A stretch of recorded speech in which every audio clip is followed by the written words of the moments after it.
श्री गणेशाय नमः। वाणी हिरण्यगर्भाभ्यां नमः। उमा महेश्वराभ्यां नमः। लक्ष्मीपतये नमः।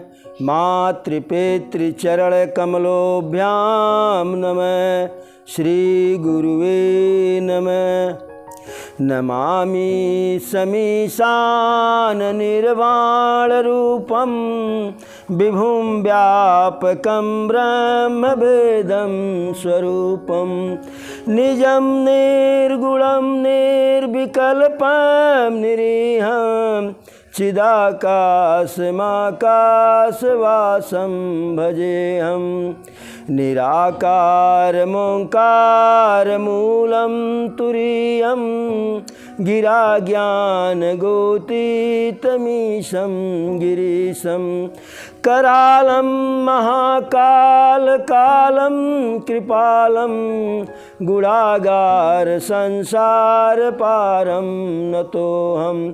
तुषाराद्रिसङ्काशगौरं गम्भीरं मनोभूतकोटिप्रभाश्रीशरीरं स्फुरन्मौलिकल्लोलनीचारुगङ्गा लसद्भालवालेन्दुकण्ठे भुजङ्गा चलत्कुण्डलं भ्रूशुनेत्रं विशालं प्रसन्नाननं नीलकण्ठं दयालं मृगाधीशचर्माम्बरं मुण्डमालं प्रियं शङ्करं सर्वनाथं भजामि। प्रियं शङ्करं सर्वनाथं भजामि।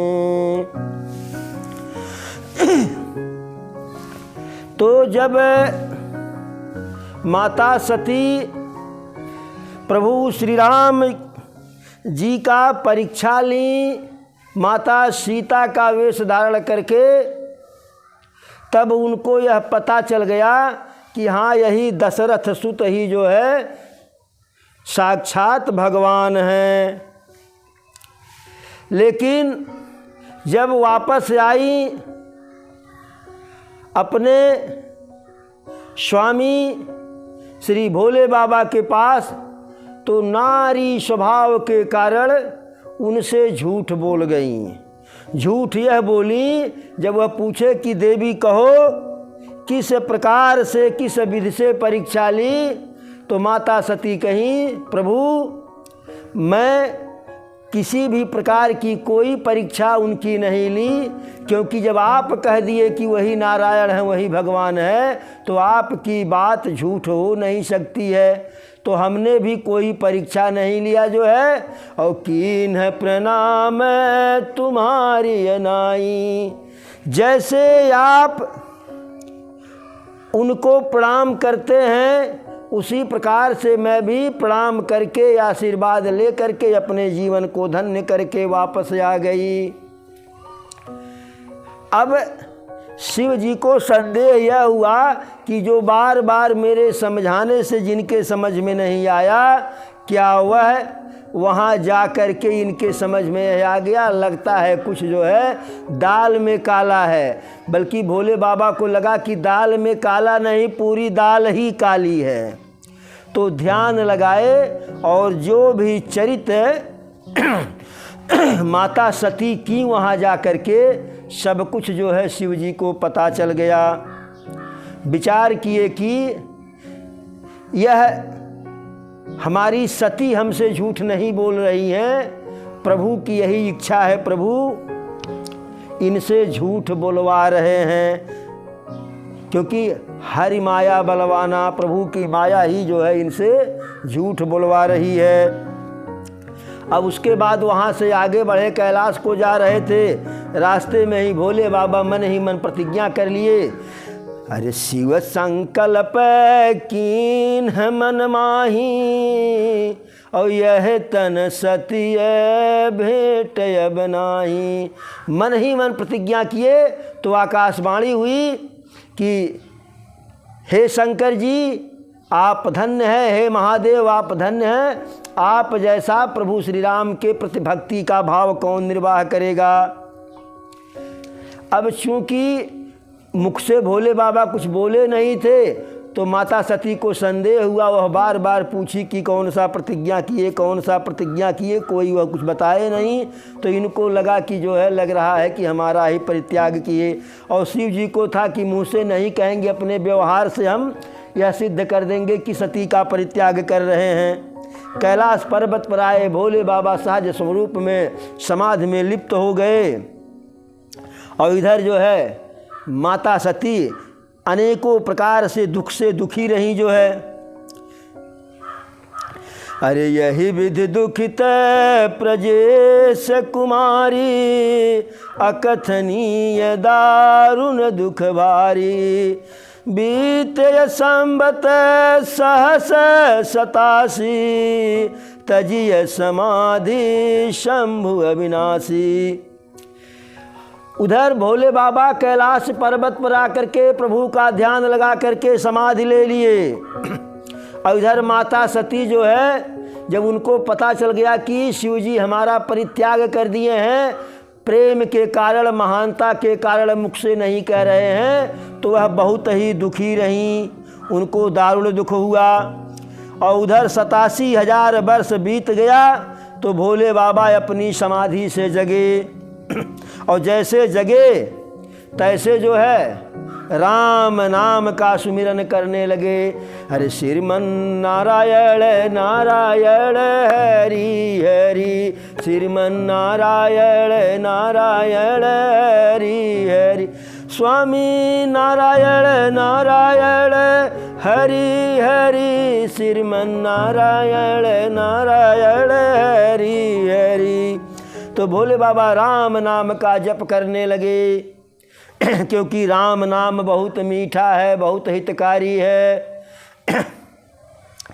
राम नाम यति मीठा है, राम नाम यति मीठा है, कोई गा के देख ले।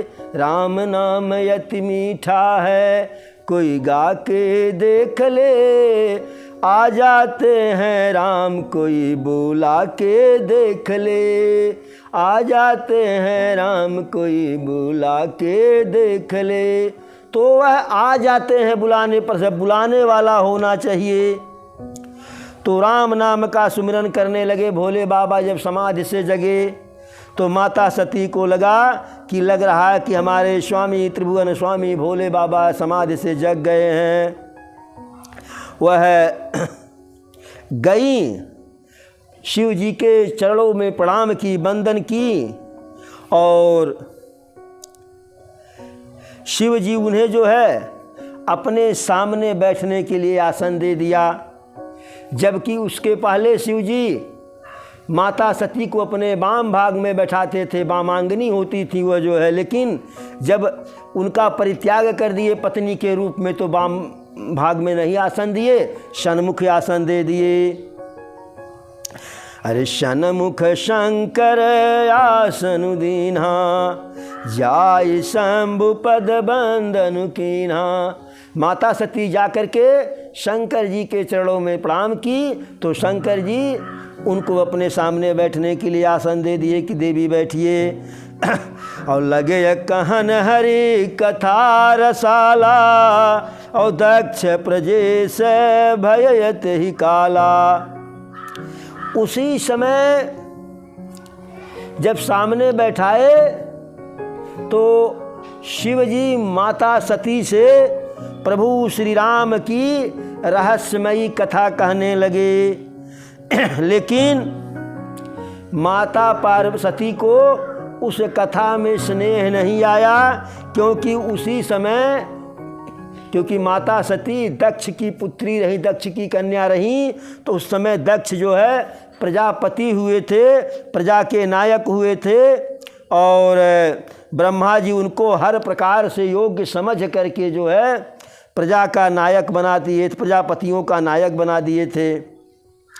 और जब किसी को भी कोई बड़ा पद मिल जाता है, कोई बड़ी पदवी मिल जाती है, कोई बड़ा स्थान मिल जाता है, प्रभुत्व मिल जाता है, तो उसके मन में अनायास अभिमान आ जाता है।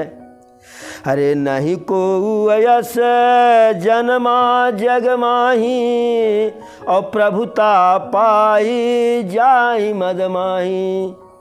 इस संसार में ऐसा कोई पैदा ही नहीं हुआ है कि जिसको प्रभुता मिल जाए, अधिकार मिल जाए और उसके अंदर अभिमान न हो।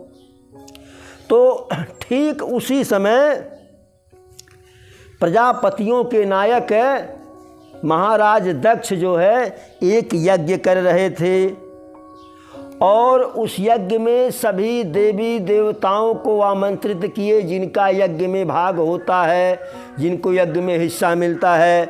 लेकिन ब्रह्मा विष्णु महेश तीन को नहीं निमंत्रित किए। अब उधर शिव जी कैलाश पर्वत पर माता सती से श्री राम की कथा कह रहे हैं दुनिया के कल्याण के लिए, और इधर सारे देवी देवता जो है कैलाश पर्वत के ऊपर से ही अपने अपने विमान से उड़ करके दक्ष के यहाँ निमंत्रण में जा रहे हैं।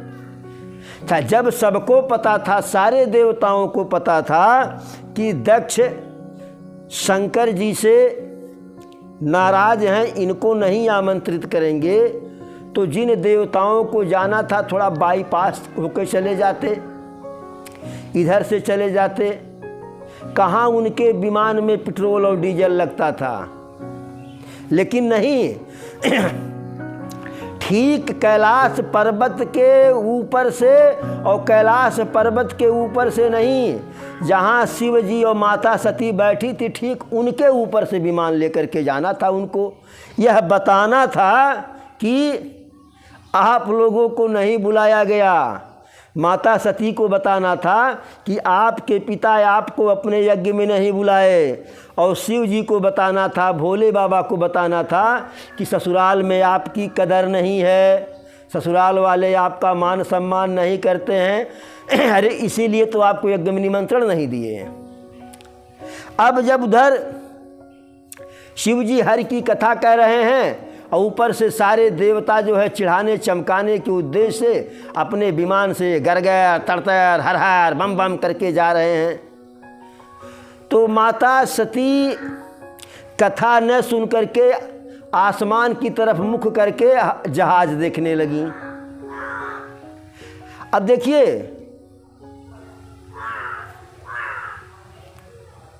जब वहाँ अगस्त ऋषि कथा कह रहे थे, श्री राम की शंकर जी को सुना रहे थे, तो उस समय भी माता सती और अगस्त जी की पत्नी जो है दोनों कथा नहीं सुने। यह दोनों दुनियादारी की चर्चा में लगे रहे। और यहाँ भी जब शिव जी हरि की रहस्यमयी कथा सुना रहे हैं तो माता सती जो है कथा न सुन करके हवाई जहाज़ आसमान में देखने लगी। और जब हवाई जहाज़ देखने लगी तो वही होनी बहुत प्रबल होता है। हुई हैं जो सो राम रचि राखा। यदि कथा सुनी होती, कथा में ध्यान लगाई होती, तो आसमान के जहाज़ को नहीं देखना पड़ता। जहाज़ नहीं देखती तो नहीं पूछती कि सारे देवता कहाँ जा रहे हैं। अब उधर से सारे देवता किन्नर नाग गंधर्व अपने अपने शक्तियों के साथ, देवियों के साथ जो है जा रहे हैं और सुंदर मनोहर गीत गाते हुए। अरे सत्य बिलोक ये व्योम विमाना, और जात चले सुंदर विधिनाना। सुर सुंदरिय करहीं कल गाना, और सुनत श्रवण छूटहि मुनि ध्याना। माता सती आसमान में देख रही हैं कि सारे देवता जो है अपने विमान से हर हर हर हर कैलाश पर्वत के ऊपर से जा रहे हैं, और जो उनकी सुंदरियां हैं, उनकी शक्तियां हैं, उनकी स्त्रियां हैं, उनकी पत्नियां, उनकी देवियां हैं, वह सुंदर गीत गा रही हैं। और इतना सुंदर गीत गा रही हैं, अरे सुनत श्रवण छूटहि मुनि ध्याना। उस संगीत को सुन करके ध्यान में बैठे हुए ऋषि मुनि का ध्यान टूट जाता, भंग हो जाता। अरे तब पूछूं शिव कहूँ बुझ बखानी, अरे पूछूं तब शिव कहूँ बखानी, और पिता यज्ञ सुनी कछु हरसानी। तो माता सती शिव जी से पूछी, स्वामी ये सारे देवता कहाँ गीत गौनई करते हुए जा रहे हैं? तब शिव जी कहे, देवी आपको नहीं पता है? कहे नहीं। कहे कि आपके पिताजी यज्ञ कर रहे हैं और सारे देवता उसी में जा रहे हैं। अब पिता के घर यज्ञ हो रहा है। इस बात को सुन करके माता सती थोड़ा प्रसन्न हुई। अब यह नहीं सोच पाई, उनको तो और नाराज होना चाहिए था, लेकिन वह प्रसन्न हुई। उनको तो सर्वप्रथम यह ध्यान देना चाहिए था कि हाँ, हमारे पिताजी यज्ञ कर रहे हैं, हमको बुलाए नहीं। लेकिन वह प्रसन्न हुई। स्त्रियों का स्वभाव होता है कि मायके के पक्ष उनका झुकाव ज़्यादा रहता है। तो प्रसन्न हुई और शिव जी से कही, अरे जव महेश मोहि आय सुदेही, और कछु दिन जाई रहूं मिसयेही। बोली, हे भोलेनाथ, यदि आपका आदेश हो तो मैं कुछ दिन पिता के घर ही जाकर के रह जाऊं। क्योंकि इधर मन में विचार की कि स्वयं भोले जी हमको त्याग दिए हैं और अपने मुख से नहीं कहे लेकिन हमारा परित्याग कर दिए हैं। ये तो सिर्फ जो है उनका बड़कपन है कि हमारे अपराध को नहीं कुछ कहीं। पिता भवन उत्सव पर में जब प्रभु आय सुहोई, तव मैं जाऊं कृपायतन सादर देखन सोई।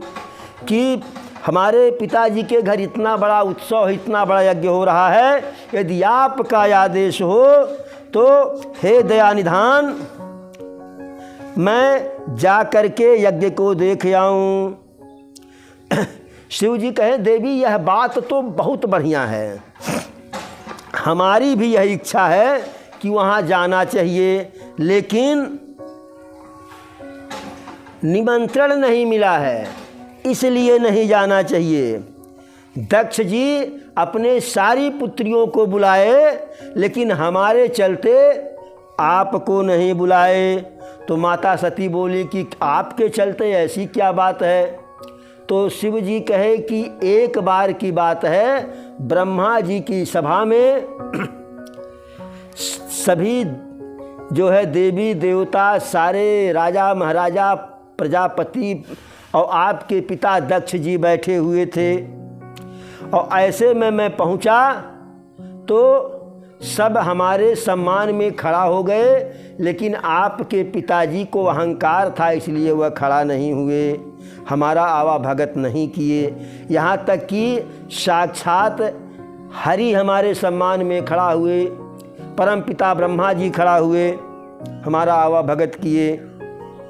तो इस पर जो है उनको ब्रह्मा जी कुछ डांट दिए थे, फटकार दिए थे। इस कारण से वह अपने को अपमानित समझे और आज भी जो है उनके मन में वही द्वेष, वही बैर भाव है। और जव बिनु बोले जाहु भवानी, और रहे न सीलू स्नेहन कानी। और हे सती, हे देवी, यदि बिना बुलाए जाओगी तो न तो जो है आपका मान रहेगा, न सम्मान रहेगा, और मर्यादा भी नहीं रहेगी। क्योंकि पिता के घर, मित्र के घर, स्वामी के घर, गुरु के घर यद्यपि बिना बुलाए जाना चाहिए, लेकिन जहाँ जाने पर जो है मान सम्मान न मिले वहाँ नहीं जाना चाहिए। वहाँ जाने पर कल्याण नहीं होता है। शिव जी तो अपनी तरफ से अनेकों प्रकार के उदाहरण दे करके समझाए कि वहाँ जाना ठीक नहीं है, लेकिन विधि का विधान बड़ा विचित्र होता है। आपन ठाट कुठाट है, हरि ठाट है सो ठाट। तो अपना किया कुछ नहीं होता है, जो प्रभु कराते हैं वही होता है। अरे भांति अनेक शंभु समझावा, भाविय बसन ज्ञान उरयावा। अनेकों प्रकार से शिव जी समझाए, लेकिन उनकी समझ में नहीं आया, क्योंकि आगे तो कुछ दूसरा होना था, तो समझ में कैसे आवे। पिता भवन जब, और जब वो नहीं समझी तो शिव जी अपने मुख्य गण को दे करके विदा कर दिए कि जाओ। गण के साथ वो गई, और जब गण के साथ दक्षराज के घर गई तो अरे पिता भवन जब गई भवानी, दक्ष त्रास काहुन सनमानी। दक्ष के त्रास से, दक्ष के भय के कारण कोई भी माता सती से का सम्मान नहीं किया, उनसे कोई प्रेम से बोला नहीं, क्योंकि दक्ष सबको कहे तो बोल दिए थे कि यदि शंकर तो आएंगे नहीं, सती आएंगी तो उनका भी सम्मान नहीं करना, उनको भी आदर से उनसे नहीं मिलना है। एक महतारी थी जो है, जो प्रेम पूर्वक मिली, और जो अन्य बहनें थी सती की, अरे भगनीय मिलिए बहुत मुस्काता। यदि कोई आपसे मुस्कुरा करके मिले तो ठीक है, हंस करके मिले तो ठीक है, लेकिन जब कोई बहुत मुस्कुरा करके मिले, बहुत हंसे, तो समझ लो कि दाल में काला है, और दाल में काला नहीं, दाल ही पूरी काली है। तो सती की जो बहनें थी वह विशेष प्रकार से मुस्कुरा करके मिली। उनके मुस्कुराने का तात्पर्य यही था कि हम लोग तो निमंत्रण पे आए हैं, बुलावे पर आए हैं, और आप तो बिना बुलावे आई हैं। यह व्यंग उनको करना था। दक्ष ने भी कोई हाल चाल नहीं सती का पूछा। अब ऐसी स्थिति देख करके माता सती का पूरा शरीर जो है ताप से जलने लगा। फिर टहलते हुए माता सती अपने गण के साथ गई, जहाँ पे यज्ञ का जो है यज्ञ था, यज्ञ का हवन कुंड था इत्यादि, जो है यज्ञ जहाँ हो रहा था, वहाँ पे देखी कि सारे देवताओं का भाग, जिनको यज्ञ में मिलता है हिस्सा, सबका जो है स्थान है, सबका आसन है, सबका भाग लगा हुआ है, लेकिन शंकर जी का वहाँ भाग जो है कहीं नहीं है। अरे तब चित चढ़ऊ जो शंकर कहऊ, और प्रभु अपमानु समुझऊ हृदयऊ। तब शंकर जी जो कहे थे कि बिना बुलाए जाने पर जो है निरादर होता है, अपमान होता है, तो ऐसा जब अपने स्वामी का अपमान देखी तो उनका हृदय बिल्कुल एकदम जलने लगा, उबलने लगा। जो पिछला दुख था, शंकर जी उनका परित्याग किए थे, वह भूल गई, लेकिन यहाँ तो विशेष प्रकार का उनको पीड़ा हुआ। यद्यपि कि माता सती मन में विचार कर रही हैं कि संसार में नाना प्रकार के दुख हैं, लेकिन अपमान से जैसा बड़ा कोई दुख नहीं है।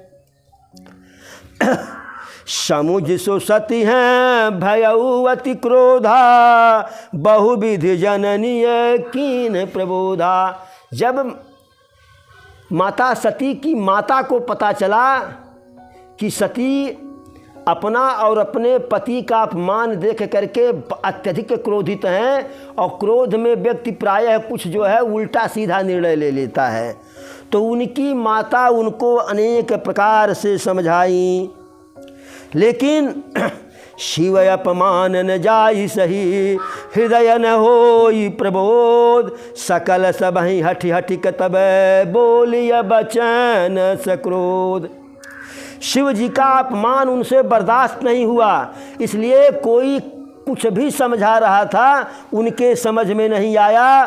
तब वह हठ करके जो है क्रोध के में बिल्कुल सक्रोध बोली। अरे सुनहु सभासद सकल मुनिंदा, कहिए सुनिए जिन शंकर निंदा। सो फल तुरत लहब सब काहू, भलिय भांति पछिताव पिताहू। बोली सावधान, जितने यहाँ सभासद हैं, जितने मुनि हैं, जितने यज्ञाचार हैं, सभी लोग ध्यान पूर्वक सुनो। जहाँ पर शंकर जी का, विष्णु जी का, ब्रह्मा जी का निंदा होता हो वहाँ नहीं रुकना चाहिए। और आप लोग ऐसा कार्य किए हैं, सबको पछताना पड़ेगा। कहीं की यदि जहाँ इनकी निंदा हो या तो वहाँ विरोध करना चाहिए। विरोध न कर पाइए तो कान में अंगुली डाल लीजिए, वह भी न कर पाओ तो वहाँ से सरक लो जो है। जगदात्मा महेश पुरारी, जगत जनक सब के हितकारी। बोली शिव जी तो सारे संसार की आत्मा है, पूरे संसार के आदि हैं, पिता स्वरूप हैं। और यह हमारा पिता जो है बैर बस, मूर्खता बस, हठ बस जो है उनकी निंदा करता है, उनका अपमान करता है। और हमारा अभाग्य तो देखिए कि मेरी शरीर जो है इन्हीं से है। तजऊ तुरत देह तेहि हेतु, उरधर चंद्र मौल बिसकेतु। और बोली कि अब मैं इस शरीर को तुरंत त्याग दूंगी, हृदय में शिव जी को धारण करके। ऐसा कहने के बाद माता सती, अरे यस कह जोग यगिन तनुजारा, भयउ सकल मख हाहाकारा। ऐसा कहने के बाद माता सती जी अपने पैर के अंगूठे से मिट्टी को थोड़ा सा कुरेदी और योग की अग्नि प्रकट की और उसमें जल करके छार हो गई, राख हो गई। अब वहाँ जितने लोग थे सब हाहाकार करने लगे, यह क्या हुआ, यह क्या हुआ। अब जब माता सती के मृत्यु की बात जो है, भस्म की बात शिव जी के गण सुने तो वह जो है यज्ञ को विध्वंस करने लगे। जब यह बात भृगु ऋषि सुने तो आकर के यज्ञ की रक्षा किए। और जब यह समाचार शंकर जी को मिला तो शंकर जी क्रोधित हो करके वीरभद्र को भेजे कि जा कर के वहाँ जितने लोग हैं सबको दंडित करो, यज्ञ को विध्वंस करो और दक्ष को विधिवत प्रताड़ित करो। तो वीरभद्र वहाँ से आए, यज्ञ को विध्वंस किए और सबको दंडित किए। भय जग विदित दक्ष गति सोई, जस कछु शंभु विमुख कय होई। दक्ष की जो गति हुई वो सारा संसार जानता है और ऐसा होना भी चाहिए, क्योंकि शिव जी के विरुद्ध ऐसा ही होगा। सतीय मरत हरि सन बरुमागा, जन्म जन्म शिव पद अनुरागा। जब सती अपने प्राण को त्याग रही थी तो नारायण से यही वरदान मांगी थी कि जितने जन्म जन्मूं उतने जन्म शिव जी के चरणों में अनुराग हो। इसी के कारण जब सती जी का अगला जन्म हुआ जो है तो वह जन्म पर्वतराज हिमांचल जी के यहाँ हुआ और पार्वती कन्या के रूप में सुंदर तन पाई जो है। और जब माता सती का दूसरा जन्म हिमांचल के यहाँ हुआ, पर्वतराज के यहाँ जो है, उनके जन्म लेते ही जो है उस पर्वत राज के राज्य की समृद्धि संपन्नता जो है, सब कुछ जो है वैभव विलास धीरे धीरे सब कुछ बढ़ने लगा जो है। अरे सदा सुमन फल सहित सब द्रुम नव नाना जात, प्रगटिय सुंदर शैल पर मनिया कर बहुभात।